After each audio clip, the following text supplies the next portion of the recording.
நினைத்த உடனே முக்தியை தந்திடும் அண்ணாமலையே போற்றி. சிவவும் நம சிவாய. நிம்மதி வாழ்வினில் நித்தமும் தந்திட சந்நிதி கொண்டாய் போற்றி. ஹரவோம் நம சிவ.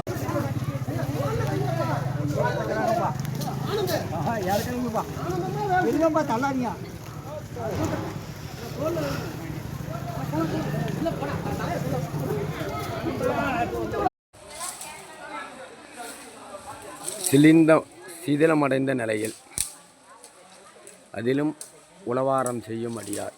சிவாய நம.